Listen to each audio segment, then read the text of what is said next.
Hey, all you crazy cats. This is Chris Stafford with The Max Show. Thank you so much for hitting us up. The Max Show is all about exposing the secrets of all the crazy, crazy entrepreneurs that are so successful, real estate agents, small business owners, you name it.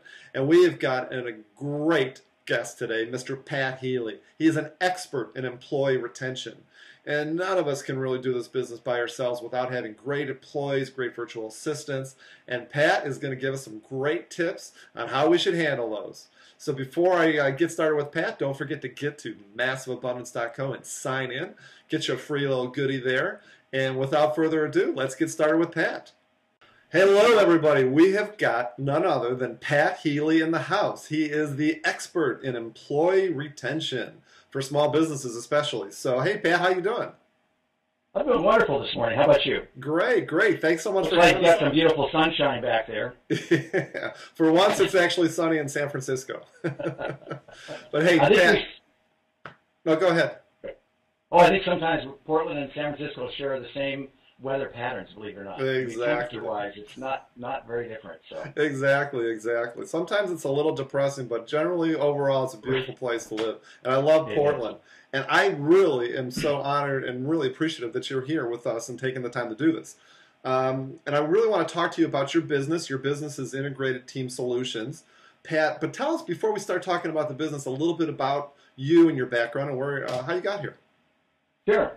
Well, 35 years ago, I started the State Farm Insurance Agency in the Portland area. And I was just kicking butt. In fact, at one point, out of the 17,000 agents, I was ranked number 2 overall in overall production. Wow. And I was rocking it, right? And the year after that, I was 39th.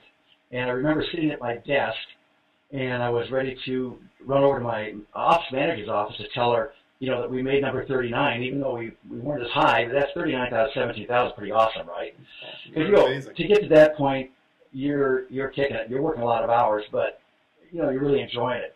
And so as I was walking over to her office, I hear her talking to someone in the other room, and it turned out to be her sister. They were meeting for lunch.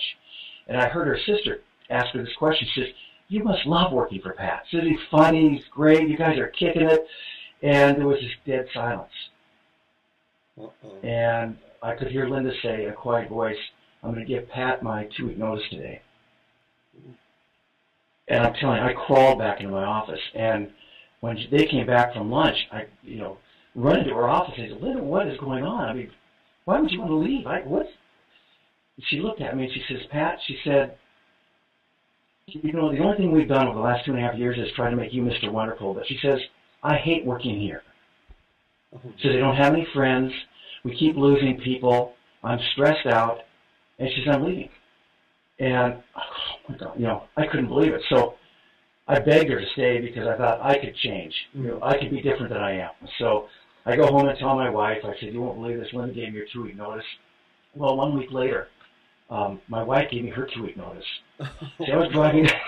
It's not that, well, I can laugh about it now, but that's terrible. It's not that funny back then, but now we can be cheerful about it. But at any rate, so I had to really step back and take a fresh look at what I was doing as an entrepreneur. And not only was I killing myself, I was killing everybody else.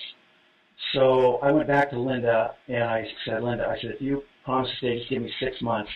I'm going to join a program called the Strategic Program in Toronto, Canada. I go every quarter." And I said, "I will make some changes in how I'm running my business."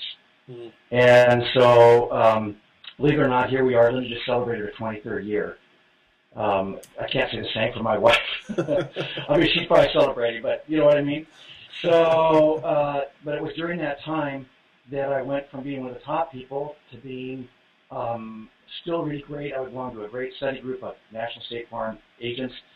But all of a sudden, they started asking me, "Well, Pat, how come you're not so stressed out anymore? I see you're not in the top 50, but what's going on?" And I told them what I'd done. All of a sudden, they're asking me. I said, "Well, the big transition for me was I became a better boss. I was able to hire better people." And they said, "Well, can you come down and talk to us?" So one thing led to the next, and I started doing workshops, and then I wrote a couple of books about it. And so here I am now, just getting ready to release my 3rd book. So. That is great. That is terrific. And I want to talk to you about that book. But so this, obviously, you're talking, Pat, to a lot of new entrepreneurs. There are a lot of real estate agents that want to learn how to be a real estate agent, and a lot of new and aspiring entrepreneurs that really just want to figure out what it is, what's it take to become a great entrepreneur. And that's why I want to find out, being an entrepreneur, a big part of that is retaining employees, especially for us entrepreneurs that are running small businesses. What is your current business doing right now, and in what form is that taking? Well, right now we have, I do Team Success Academy. So what I'll do is I will meet with, for example, accountants. I might get 3 groups of accountants to come together, bring their teams, and we do a day-long workshop. And it's really awesome because since I'm a business owner myself, I have employees. I know what these guys go through, and women, owners. Mm-hmm. So really what it is it's to improve the communication between team members and the business owners. Mm. Because you know what we're like as entrepreneurs. I mean, we think we have all the answers. You know what? We're just rugged individualists, right? Right. And sometimes we are our own worst enemies. Mm. Because, actually, my sister was a VP of AT&T, and I was talking to her one day about one of the leadership programs they put them through. And this is where I think why so many entrepreneurs struggle when dealing with employees. Mm. We as entrepreneurs have a vision, maybe 5 years, 10 years, 30 years out for our business, right? Mm-hmm. We're always thinking like that and working like that. Mm-hmm. Now take a look at our employees. What are they doing? They come to work. Yeah, they love going to work and they love working for me now. But in the end, their son's getting married, or, his daughter's going off to college, whatever. They don't have a long vision typically for their careers, mm-hmm. where they work. So as business owners, we're trying to deal with people that are at a different communication level. So what I did learn from my sister, which was terrific, was find somebody on my team that not only buys into where I'm going, but also is not necessarily at my communication level looking 30 years down the road, but can still communicate with those people, the backbone of our businesses, right? The people come to work every day on time at 8:30 to 5, and so that's what I've done with Linda. I sent her to a special training session, and she kind of gets both sides now, so she's been a great communicator. And it's really helped me in not having I really don't have near the turnover we used to have in the old days. Right. Now, I know that we both know really well that retaining employees and finding really good employees and keeping them is so key to having your own business. But what would you say as entrepreneurs, generally speaking, what's like the biggest mistake that entrepreneurs make in dealing with employees? In dealing with them? Well, I think their first mistake is they don't do any of the processes they need to do in order to hire somebody right. Hmm. They don't hire until the last second. Next thing you know, the next pretty face, the next person that looks like they've got a good resume, they put on board. And now they've got a $30,000 or $50,000 mistake. But secondly, as far as communicating, most small business owners have never had any training on coaching their team. Right? I mean, again, we're slam, bam, thank you, man type of people. And, I mean, for the most part, face it, otherwise we wouldn't. I mean, there's some really smooth people out there that don't go through that, but I'm looking at the majority of us out there. Mm-hmm. And so, first of all, the biggest mistake is dealing with employees, the power of appreciation. Not Google, but Gallup just finished a couple of years ago their 10 million employee interview study. And here's what they found. The majority of staff, team members in the business, mm-hmm. have not heard a positive word from their boss in months. Wow. Isn't that amazing? That is amazing. And you talk to most bosses, and they have no clue about what their employees are about. Mm-hmm. Now, I have to admit, women are better connectors as entrepreneurs with their employees than what I found with the males. Mm-hmm. I don't want to make a big generalization, but that's what I found. But for the most part, they don't know all the little details. And so when they want to reward their employee, they're looking at a reward. I mean, I can't tell you how many people reward their employees with a Starbucks card. Oh, here's your God, what a great week. Here's your $25 Starbucks card. That's not what they want. So, well, what do they want? What do they want? You have to ask them. So some people maybe want, they don't want to have to struggle when their son is going to play soccer or the daughter's playing basketball to leave a little bit early to go enjoy those games if they've done a good job at work. Mm-hmm. A lot of bosses make their employees beg. And so, some people just want a day off sometime. Without a vacation, we know as small business owners, we have unbelievable weeks, right? We had a fantastic week last week in our business, mm-hmm. both the speaking business and the State Farm business. And so I went around and asked my team, well, what do you want? What do you want to do together for this? Or maybe separately. Some people maybe want a room at the beach for an evening, their husband. Some people, like I say, just want to be able to come in at noon one time. Some of the things that have worked for us is we have allowed people during the summer months, because again, Oregon's short summers, beautiful but short. So I'll allow my folks, instead of coming in at 8:30, come in at 9. I still pay them as if they come in at 8:30. And those little things make all the difference in the world. It's saying that I appreciate you. Right. I love that, because I think that us as entrepreneurs, we're not really taking the time to even just ask a simple question. So I think that's brilliant. And I also know, too, I've interviewed a lot of entrepreneurs, and like myself, I think, too, that patience is a really key attribute, because I know when I'm explaining something to an employee, my mind's going 100 million miles an hour, and I've talked to other reps at 100 miles an hour, and you want them to get it. Are we brothers? And for some reason, you can't understand why this employee is not getting it. And I think just taking a step back and taking the time to really explain it to them is amazing. Is really amazing. That's a good point. Now, one of the things that I've done, I'm a consultant for a company called Kolbe, KOLBE.com. They're the largest provider of employee measurement devices in the world. I should replace it. Employee performance tools in the world. And here's what we do when I do my workshops, which would really help you and other entrepreneurs communicate better with their employees. Most people in business settings hire people who are great at fact finding. These are the people that are going to cross the T's and dot the I's. They need a ton of information before they're going to move forward. Now, guys like you and I'm running in, here, do this, do that, and they're looking at me with these, deer eyes, like, what are you doing to me, Pat? And what the Kolbe system has taught me is that you need to find out how your people are wired. It's kind of looking at their DNA, because people solve problems in 4 different ways. Number one, they find facts. These kinds of people, or these types of people, are the kind of people that are only going to move forward if you give them some historical perspective of where you're going. So if you I've just been to a great meeting and you say, now we're going to change this, they're not going to be willing to change unless you provide them with enough information. Now, maybe initially they're not going to be able to do that, but understanding that is going to really change how you communicate with your folks, that makes sense. In the future. The second category are people who are follow-through folks. These are the people that are great at creating systems. For example, in my office manager is great at follow-through. She creates, when I first had my securities license, you got to keep all this detailed information, all the folders. It's just not in my bandwidth. But I would shove stuff under my desk and not get it done, thinking that I would get it done someday. And Linda would constantly bug me, would just give it to me so we can finish it. Well, as it turns out, we run her Kolbe, and she's a 9 out of a 10 on follow-through. So she loves getting things done. She loves creating systems, and everybody needs those people. Now, the advantages of people who have a follow-through MO is that they not only look at the past, but they look at the present, and they're also, like you, willing to look at the future when you're thinking about change. Right. So can you see, if you have these different dynamics in a team, what a difference it'll make?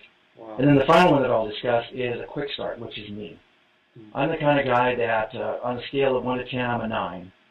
And what this means is that you ask me to solve a problem, I can give you a million different answers, but they may not all be right. But I'm very creative by nature. And no idea is a bad idea to me. Yeah. Now, here's the disadvantage I have. I don't look back before I make a decision. I don't care if I have a lot of information. I just bust through it, and I'm willing to accept the consequences most of the time if I make a bad decision. So you can see the rub now with entrepreneurs in the business. You've got an entrepreneur that's a slam bam, idea, creator, and instigator, and he's dealing with people that need time to think about it, need some past history. Right. So that's our struggle, is we don't take the time to understand our teams. I love it. That's great. Yeah. Well, let me ask you this, because we started talking a little bit about what your business is. So specifically, you give workshops, but then can entrepreneurs then come and hire you to look at their business too? I mean, how does your business model work exactly? Okay. My typical business model is doing the workshops, because I can bring 3 teams together they can integrate all their team members, Mm-hmm. so people aren't shy about talking and coming up with solutions. Mm-hmm. That's my favorite mode. I'm also a keynote speaker, so I address a lot of conferences on how to be a better employer, how to attract and keep the best employees, and overall how to be a better boss. Mm-hmm. And I do some coaching, but I find when the biggest problem is not necessarily the entrepreneur, the problem really lies in the communication, the leadership communication between the team members. Mm-hmm. So I've been able to really get unbelievable success rates with teams that I work with. Mm-hmm. It never fails. And that's what I love. I just love doing it. So, and I still have my insurance business, and I have a fabulous team, and we rock at that. But I do this, and usually the workshops are on a Friday or Saturday, and just really enjoy the whole process. That is great, Pat. So for all the Treps out there that are looking to get more information from Pat, BeTheBestBoss.com. I love that website title. BeTheBestBoss.com. You'll get all the information on Pat. Question for you, though. One of the things that comes up a lot, I think, is virtual assistants. And how do you address that? Number one, would you go into an entrepreneur's business and say to them, you need to be spending more time hiring VAs, virtual assistants, or how does that sort of blend in with your business? That's a great question. A lot of the businesses, I think sole entrepreneurs, that's a great option for them, especially starting out. I'm good with VAs, but for a lot of the occupations that I deal with, there's a lot of security issues as far as data clients. And so like in my own business with State Farm, I find that I can't release enough of that information in order for them to be helpful to me. I find the same thing with accountants and physicians and lawyers. But I personally have a VA to help myself on my speaking, because you can't just do it all yourself. And I think they're unbelievable. And so you would include, as part of your evaluation of a business, you would also look at their use of VAs. Oh, you bet. Okay. You bet. Our focus really is, how can we get, I'm a small business owner myself. So I know if I'm hiring someone to come in, I don't want something that's going to go on for months and months and months. I want to know right now, this is part of my quick start, I guess, right now, how can I get some results in the next week or the next month from working with you? And so that VA thing is something down here. Again, I think if you can improve your communication with your team members and understand yourself better as a business owner, I'm telling you, that goes miles for you, and it's done quickly, and people come away going, oh my gosh. One more quick thing, just to share with that, just with a team last week, we have white sweatshirt Fridays. What's that mean? So, well, most business owners think they know what their people are all thinking, right? So what we do is one Friday a month, you hand out white sweatshirts to your team members. Everybody gets one, and they get a felt pen. And what they do during that day is they want to write down all the wows of the business. So these are the unbelievable things that go on in a business that they just love: a process, a boss, an employee. But there's things that they really love. Then what they do during the day, and they write this on each other's backs, so it becomes a fun project. Also during the day, you write down the unwows. So what are the things that are just driving you crazy at work? The unwows. Unwows. I love that. It's unbelievable. So people have fun with this all day long. And at the end of the day, they sit down and they go, okay, let's celebrate what's really great about our business. But now, let's take 2 unwows that we want to work through this next month. And a lot of times it's just simple things. Simple things. But what an eye-opener for a boss. What a great idea. I love that. This was a problem. Because what our team members, you'll find out, is they get used to doing things even though they're uncomfortable doing them, because they think that is their job. And really, they have never spent the time talking to the business owner, because obviously we're always in a hurry, right? We don't always have best communication skills. I love it. That is true. I love it, because that's just a great idea, and I also like the whole quick start thing, because I'm thinking about myself, and my guess is that probably screaming at an employee is not a good technique to use. That's exactly right. In fact, I love this whole business concept, and this is amazing. What for your business? What's the next big thing? What's your next big vision for your company? Well, what I've done is I've just finished my third book, and we're going to have it published here within hopefully 2 weeks. That's our schedule. Wow, very cool. But and what's the name of the book? So I wrote the first book. The name of the book now is High Five. So you can picture, team members or with a boss high-fiving each other, and it's a 5-step system to help you excel in your job. Because here's what I found out, Chris. Because I know you're a small business owner, right? Mm-hmm. You bring an employee on. I remember we talked about quick starts. And we have, before their first day, we have all this great anticipation. Yeah, we're going to tell them about us and the team and all that. But the reality is, they come the first day, the phone's ringing, Linda's trying to help them, her phone's ringing, we end up putting the person at the desk. I mean, this is just real life, right? Yeah, so the person's at the desk, read this, do that, go on the computer.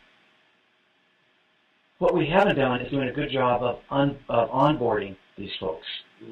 And onboarding is the whole process of helping people understand really what is our team about? What do we believe in? What is our big vision for you over the next 5 years or 10 years? And so, and I don't know a small business owner. You think of, typically I work with businesses with 20 or fewer employees, although I've worked with larger, but for some reason that's been my sweet spot. They've spent no time with these folks, and here's what Gallup found out. Gallup found out that people that have no onboarding, they're gone. They make up their mind within the first 2 weeks of joining your business if they're going to stay. Wow. Now, it might take them a year to move on, but once they have that bad feeling, it never seems to get back to that first day when they came to work, or that anticipation to come to work. So this system, it starts off with, the first one is all about, a guide to thriving at work. That's the first one. So it's, I don't really want to say they're generic terms, but we call it our PRIDE formula. So it's about, the whole idea of being positive and be a possibility thinker, that kind of thing. The next one is meeting your boss halfway. I love that one. A lot of people don't like the word boss, but face it, it's funny in some ways and it's not so funny in others. But that one's about how can you establish a great relationship with me, the boss, whether it's a male or female. Right. What are the things I like? What are the things you like? How do we marry that early on? Then the third section is for, a lot of times we don't even tell people how they're going to be evaluated. So this one is on charting your progress, tools to ensure your success. So what we do is talk about, these evaluations we're going to do. I want you to be familiar with what you're going to be looking at. And we want you to start what I call a sunshine file from the day you start. All the great things that happen to you from day one to the day we have our overview of your performance. So you can brag, because people forget about these great things that have happened to them. What a client assessment was awesome, that kind of thing. Right. And then the final two modules are for our seasoned personnel. So the first one is really, it's all really about fine-tuning your job. It's a guide to find more fulfillment at work. Because what I found is I wrote a book called A Woman's Guide to Finding Joy in Your Job. It was really how to create a position where you work that you really love. It was almost a wolf in sheep's clothing. I wrote it for the bosses so they would give it to the team, but bosses, they're too busy. So this just gives our seasoned people, really, it allows them to have a big vision, even though they've been there for 5, 10 years. What else can you do, and how can we help you get there? And then the final module is revitalizing your job. It's a guide to solving problems and repurposing your work experience. Because you know as well as I do, if you've had employees, you might have had a great employee at one time, and slowly but surely they've become kind of disengaged, and now they're really kind of the bad apple in the group. But you still know they've got something in their heart. So this final module is allowing them, I would tell someone, hey, you know what, we're going to put you on probation, but what I want you to do is just work through this process, okay? Take a fresh look at where you started, where you've been. Let's look at your capabilities. Maybe we just got you in the wrong job, right seat, wrong bus, or whatever, vice versa. So this helps them work with us on revitalizing. It gives them a final chance. So I'm really excited about it. That is great, and it's coming out in a couple weeks from that. So the name of it again is High Five. It's going to be High Five, and well, it's going to be finished in 5 weeks. Probably going to take a month to get it up. online for sale. But it's going to be High Five. It's a five-step system to help you excel in your job. Excellent. And this in your previous books, are they on? Will be, or are they on your website? Yes, they're all on my website. And what we're doing is, what I did is I repurposed my employee attraction workbook and updated it with things like you're talking about, the issues about virtual assistants, and it's all about taking a look at yourself before you try to improve your other folks. It's how to coach.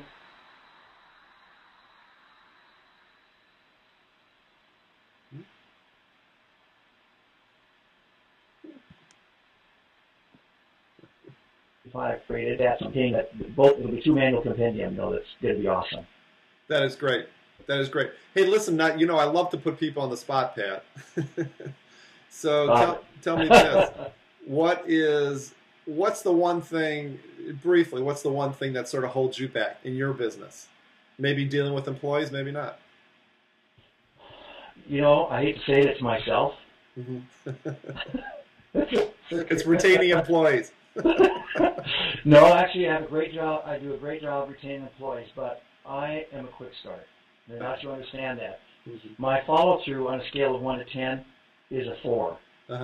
So I can create systems and I can kind of follow them, but the reality is I'm not good at following through on things that I create. I mean, I've got a lot of creation. So my own, and I think a lot of entrepreneurs suffer from this, even though I'm used to doing it, we hate to give things to other people. Sometimes we don't think they can do it as well as us. Of course. So, and we hoard them. If I could, that is my biggest struggle in life. Yeah. So, but there's strengths to that too, because we have an awful lot of fun. Exactly. And we've had a lot of success doing it the way you're doing it. That is great. Well, I personally can't wait to read that book, though. That's definitely for sure. I need some of that advice. Good. Hey, listen. Just to wrap up here, I'd love to get an answer from you, and that is if you had a brand new entrepreneur in front of you, if you had a brand new person that's trying to start a business, or maybe someone that has a business right now, what's the one piece of advice that you would offer up to them? That is a great question. I think it's pretty easy. I think if hire your first employee as soon as you can reasonably afford it.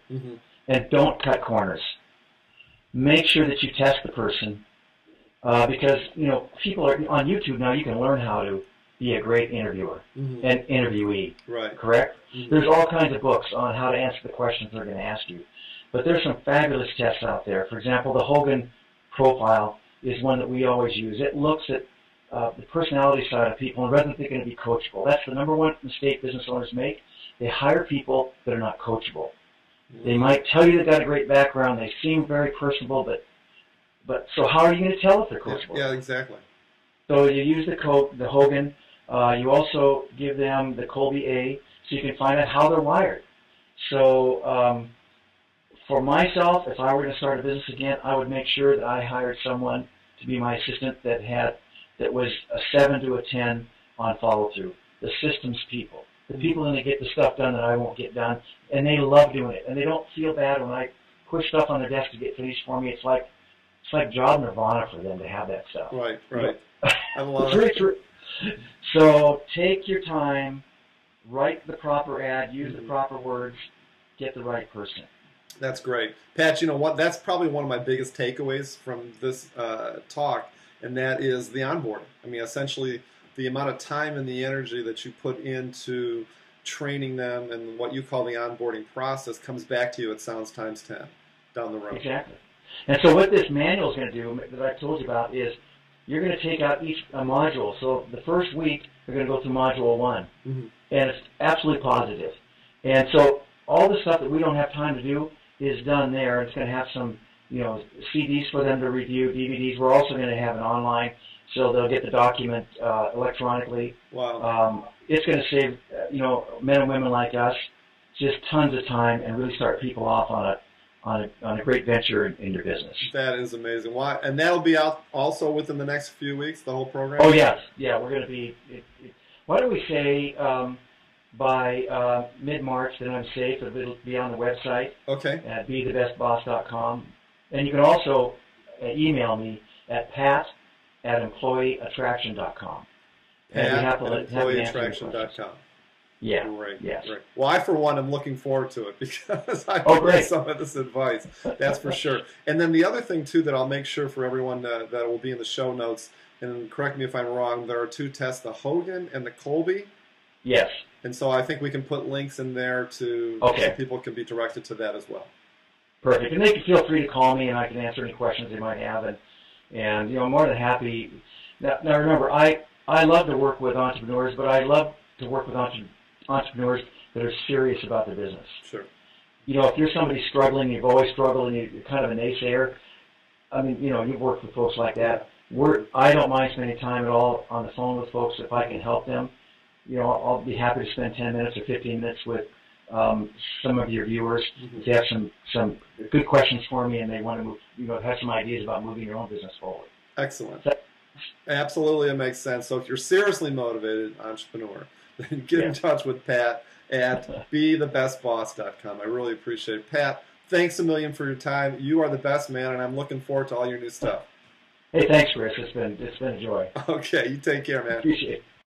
Hey, everybody. Isn't Pat amazing? Hey, thanks for joining us. I really appreciate it. I love some of the stuff that Pat talked about, especially the onboarding process. The process of basically helping our employees understand what we're all about, train them well at the beginning, and everything that gets returned to you comes back to you times 10. So I was really impressed with some of the advice that Pat gave. I love the interview a lot, and I hope you did too. So make sure you check Pat out at bethebestboss.com.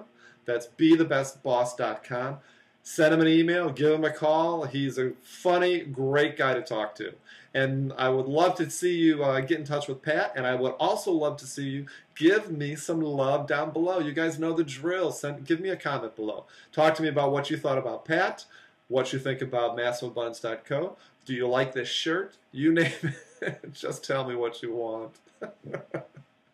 Anyways, thanks for joining us here. Make sure you hit up MassiveAbundance.co, sign your name in there, and get a free goodie. And you take care. Chris Stafford again with Massive Abundance, and may massive abundance be yours. Take care.